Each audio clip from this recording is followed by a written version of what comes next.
Hello, beautiful soul, and welcome back. Take a gentle breath with me. Inhale calm and exhale any tension you might be holding. Today, I want to talk about something that touches every single one of us: the roles we play. We are parents, children, partners, friends, employees, leaders. We are the funny one, the responsible one, the creative one, the caretaker. These roles are like costumes we wear, labels that help us and others understand our place in the world. They give us a sense of purpose and belonging, which is a beautiful thing. But what happens when the costume starts to feel a bit too tight? What happens when we forget that we are the actor, not the role itself? This is a subtle but profound spiritual crossroad. We can become so deeply identified with our roles that our sense of self gets completely entangled with them. We're going to talk about how to release the grip these roles have on us without losing our sense of direction or purpose. This isn't about abandoning your responsibilities or becoming a different person overnight. It's about finding freedom within the life you already have. So, what does it mean to say, "You are not the role you're playing"? Let's think about it. Our roles are like costumes we wear. We put on our work costume in the morning, our parent costume in the evening, our friend costume on the weekend. These costumes are necessary. They help us navigate our social world and fulfill our commitments. The problem arises when we forget we're wearing a costume. We start to believe the costume is our skin.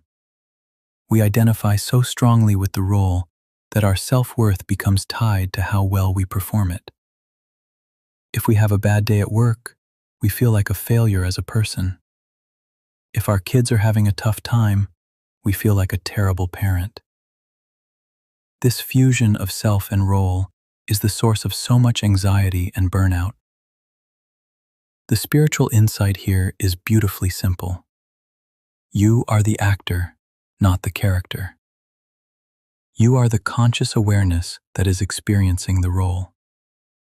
Think of your life as a grand play. You have many parts to perform, and you can play them with love, dedication, and skill. But at the end of the day, you can take off the costume, step off the stage, and just be. This core self, this awareness, is constant. It was there before you became a parent, before you got that job, and it will be there long after those roles change or fall away. Recognizing this separation is the first step to liberation. It doesn't mean the roles don't matter. It means your intrinsic value as a being doesn't depend on them. Now, knowing this intellectually is one thing, but how do we actually feel it and live it? It takes practice. So, I want to share 3 simple keys you can use to start unlocking this freedom in your daily life. The first key is what I call the observer pause.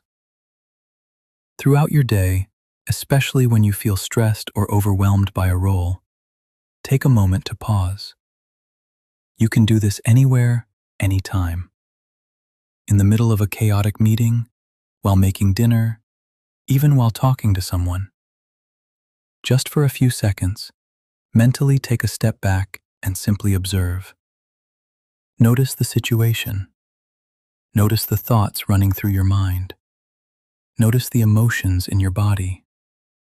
But here's the crucial part. Notice them as if you were watching a movie. You are the audience watching the character on screen, who is the employee or the parent.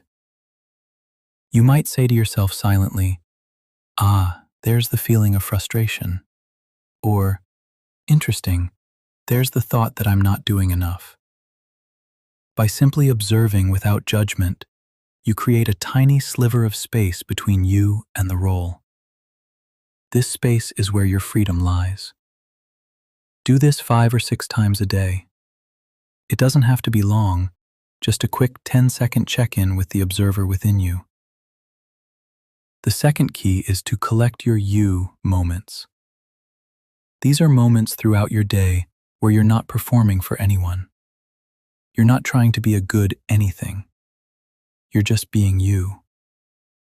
It could be the 5 minutes you spend sipping your coffee before anyone else is awake, listening to a song that makes you feel alive on your commute, or looking at the clouds for a minute from your window. These moments are when you consciously connect with the actor, not the character. Make a deliberate effort to notice and savor them.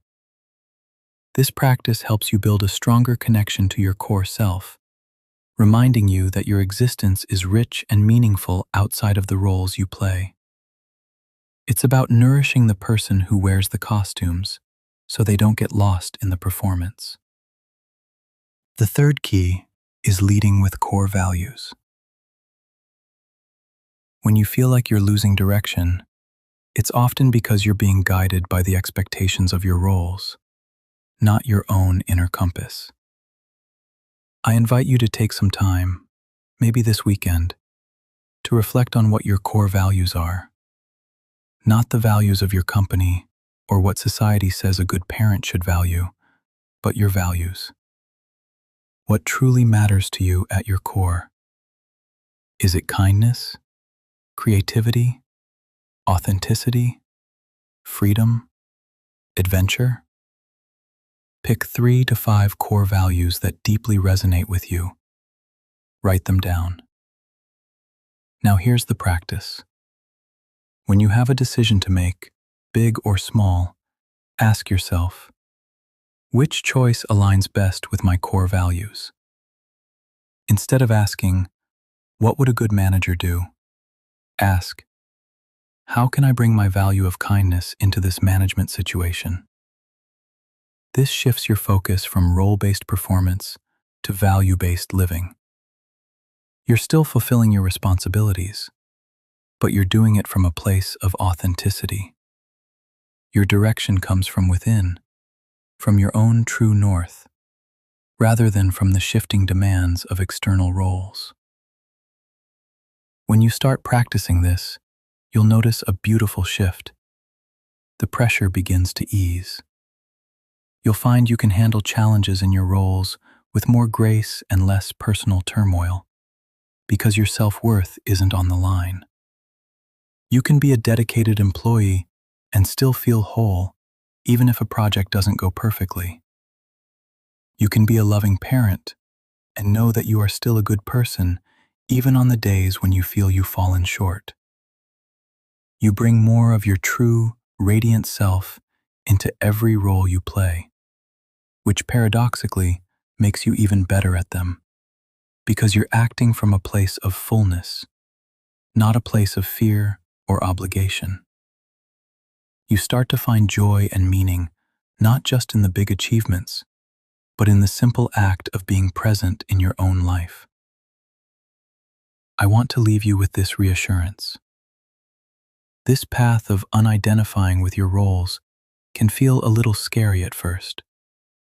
You might wonder, if I'm not my job, or a mother, or a partner, then who am I? Will I lose my motivation? Will I lose my direction? Please hear me when I say this. You lose nothing of value. What you lose is the weight. You lose the anxiety. You lose the fear of not being good enough. You don't lose your love for your children. You find a deeper, more unconditional love. You don't lose your ambition. You find a more authentic, soul-driven purpose. You're not erasing your identity. You're expanding it to include the infinite, unchanging, and peaceful truth of who you are.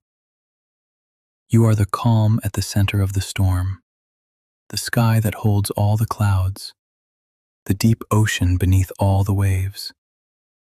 The roles are just the weather, and you are the whole sky.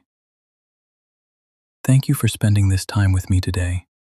for being open and willing to explore these deeper parts of yourself.